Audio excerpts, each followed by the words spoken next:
So hello everyone. आज आपको पता ही है, रीटाइपिंग की डेट आ चुकी है। लेकिन वो ये यार, सुधरने का कोई काम ही नहीं है।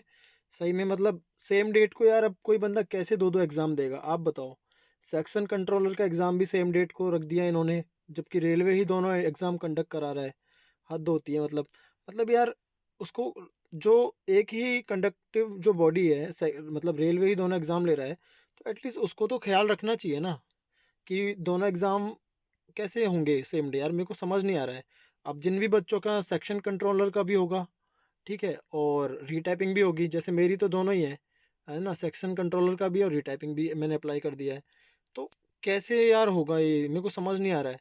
अगर मान लो कि मतलब क्या बोलूँ यार, मेरे समझ नहीं आ रहा है। जैसे मान लो अगर सेम डे मेरे साथ ये चीज़ हो जाती है, मान लो कि मतलब मेरा जैसे मान लो 11 को, पहले आपको एक बार बता देता हूँ कब कब क्या है, फिर उसके बाद बात करते हैं। तो यही है, रेलवे अलग ही भाई नशे में है। और नशे कौन से कर रहा है ये समझ नहीं आ रहा है। नशे इन द सेंस मैंने इसलिए बोला है कि पहले तो वो पैसेज वाला पंगा कर दिया था, ठीक है, कि वो पैसेज में की स्ट्रोक्स बहुत ज़्यादा दे दी थी जो समझ नहीं आ रहा था। वरना ये इतना झमेला अब तक होता ही नहीं, और रीटाइपिंग का काम ही नहीं पड़ता, और रिज़ल्ट भी डिले नहीं होता। रिज़ल्ट डिले हो रहा है तो बच्चों को नौकरी डिले हो रहा है, और मतलब बहुत सारे फैक्टर्स हैं। उनका जो प्रिपरेशन का टाइम है, उनकी जो प्रिपरेशन की जर्नी है, जो उनका स्ट्रेस लेवल है, ये सब जो फैक्टर्स हैं ना, ये मतलब उसी की वजह से होते हैं, ठीक है ना, जब रिजल्ट डिले होते हैं तो कोई ना, अब जो एग्ज़ाम तो होगा होगा ही जैसे होगा। लेकिन ये डेट जो है क्लैश कर रही हैं। जैसे कि आपको बता देता हूँ एक बार, ये नोटिस आया था आज, तो 11 को है सीबी, इसका जो रीटाइपिंग है शेड्यूल हो गया है 11 फरवरी को, ठीक है। अब प्रॉब्लम ये है कि 10 डेज़ पहले तो चलो सिटी बता दी जाएगी, और देखो अभी तो सिटी और बताएंगे, ठीक है, 10 दिन पहले। और 4 को एडमिट कार्ड आ जाएगा, अब देखो। और ये मैंने अप्लाई कर दिया था रीटाइपिंग के लिए। आपका भी ऐसा दिखना चाहिए तो ही वो माना जाएगा सही से, अदरवाइज आपका रीटाइपिंग नहीं होगा। अगर ऐसा लिखा आ रहा है opting for retyping, yes, then ही आप कंसिडर करे जाओगे, ठीक है। और 11 फरवरी और 12 फरवरी को सेक्शन कंट्रोलर का है। अब यार मान लो, मतलब चलो 12 को है तब तो ठीक है, एक एग्ज़ाम 12 को हो जाए और एक टाइपिंग तो 11 को होनी है ही। लेकिन मान लो कि जैसे मैं जयपुर से हूँ, ठीक है, अब मान लो मेरी टाइपिंग इन्होंने 11 को दे दी सीकर, मान लेते हैं एक बार। जयपुर पता नहीं देंगे या नहीं, जो भी है, जयपुर दे देंगे दोनों चीज़ें तब तो फिर भी मैनेज हो जाएंगी। बट मान लो 11 को मुझे भेज दिया सीकर, ठीक है, और 11 को ही अगर मेरा सेक्शन कंट्रोलर लेते हैं किसी और सिटी में, तब तो वो दोनों चीज़ों में से एक मुझे छोड़नी पड़ेगी, ठीक है। और सेकंड केस की बात करते हैं। इसके अलावा 11 को जैसे मान लो मुझे भेज दिया सीकर, ठीक है, या कोई भी other city out of Jaipur, और 12 को चलो मेरा उन्होंने ले लिया सेक्शन कंट्रोलर, एक दिन सेम डे नहीं रखा, चलो ठीक है मान लेते हैं। लेकिन सेक्शन कंट्रोलर वाली सिटी मान लो इन्होंने कोई रख दी, सपोज करो कोटा रख दी, एग्जाम्पल फॉर एग्जाम्पल कोटा रख दी। तो यार मतलब पहले मैं 10 या 11 को सीकर जाऊंगा, ठीक है, और ये एकदम अपोजिट है, सीकर नॉर्थ में है, मतलब नॉर्थ वेस्ट में है, ठीक है, और कोटा साउथ ईस्ट में है, ठीक है। तो मतलब पहले मैं इधर जाऊंगा और फिर मैं इधर जाऊंगा, मतलब दोनों एक दूसरे के अपोजिट हैं। तो मतलब कोई बंदा कैसे ट्रैवल करेगा, मुझे ये समझ नहीं आ रहा है यार। डेट का बहुत ज़्यादा पंगा होगा, देख लेना वापस से चीज़ें बिगड़ने वाली हैं, जैसा कि अभी रीटाइपिंग के टाइम हो गया था डेट वाइट का इशू। और ऑलरेडी ये 28 को हुई थी, तो ऑलरेडी इतना लेट इन्होंने नोटिफिकेशन निकाला है ये वाला, बहुत ज़्यादा लेट निकाला है। और जैसा कि मैंने आपको बोला था कि टाइपिंग की प्रैक्टिस रखनी ही रखनी है, क्योंकि ये ऐसा ही करते हैं। ये सिर्फ 10 या 11 दिन पहले ही किसी भी चीज़ का इनका फिक्स है। कोई भी चीज़ इनको बतानी होगी 10 या 11 दिन पहले बताएंगे कि आपका 10 दिन बाद ये है, ये एग्ज़ाम है, 11 दिन बाद ये एग्ज़ाम है, ये डेट है। इनका सीधा फंडा है इनको, मतलब आपको अपनी प्रिपरेशन रखनी होती है, इनके भरोसे नहीं बैठना होता। तो मैंने पहले वीडियो में बोल दिया था कि कुछ ही दिन में टाइपिंग हो जाएगी, प्रिपेयर्ड रहना है, ठीक है। तो वही है। और ठीक है, और ये 11 या 12 फरवरी को मुझे बहुत ज़्यादा समझ नहीं आ रहा है यार, बिल्कुल भी। अगर ऐसा पंगा हो गया ना कुछ भी कि 2-2 अलग-अलग सिटीज़ एक ही सिटी में करवा लें और एक ही कॉलेज में और सेम डेट को करवा लें, चलो तब तो वैलिड है। बट यार इधर-उधर भगा देंगे ये लोग, सेंटर बाहर दे देते हैं, आपको पता ही है। अभी मेरा कौन-सा एग्ज़ाम हुआ था, उसका सेंटर भी बाहर दे दिया था।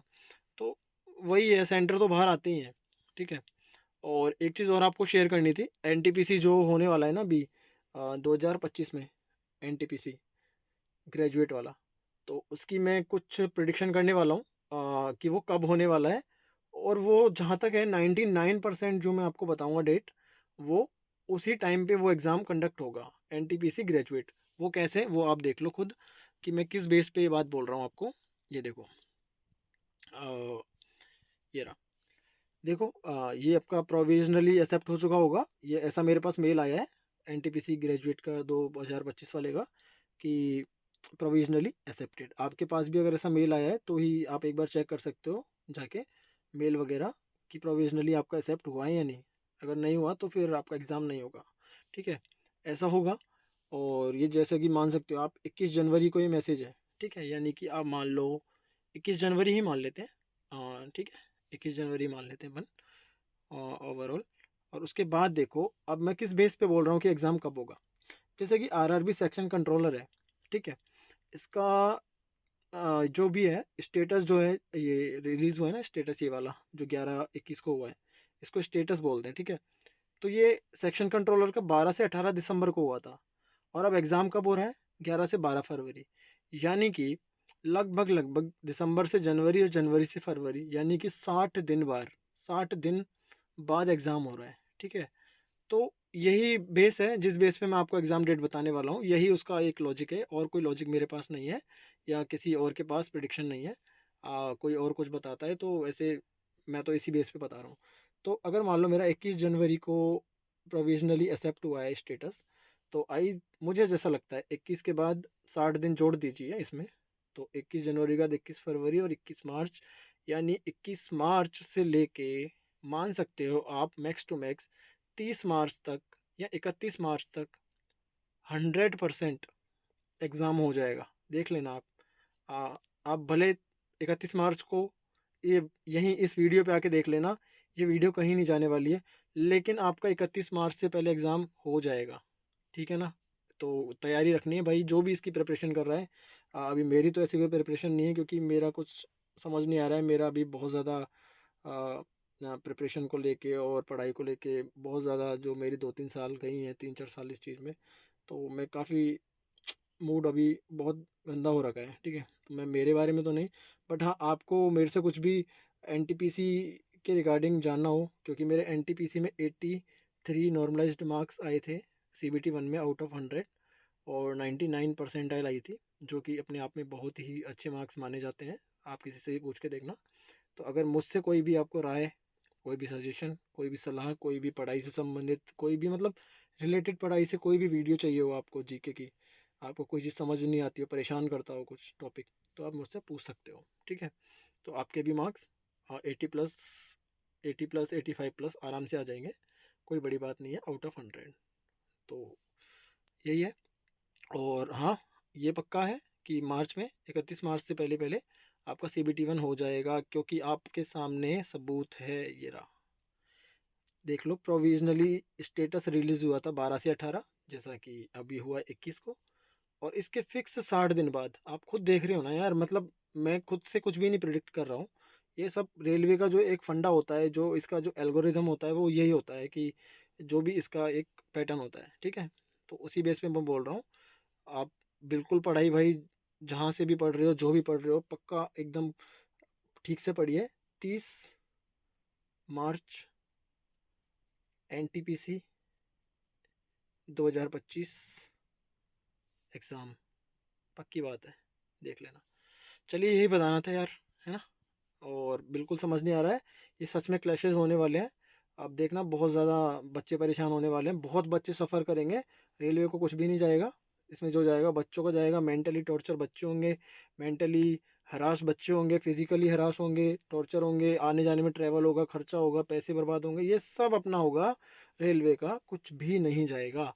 तो कुछ नहीं, उनको जो करना है वो वही करेंगे। बाकी परेशान और सफ़र हमको करना है, क्योंकि नौकरी भी तो हमको चाहिए ना, भीख में दे रहे हैं ना यार नौकरी। तो सीधी बात है, तो ये पक्का होने वाला है, रीटाइपिंग और इसकी डेट सेम है, तो वही है। चलिए, थैंक यू।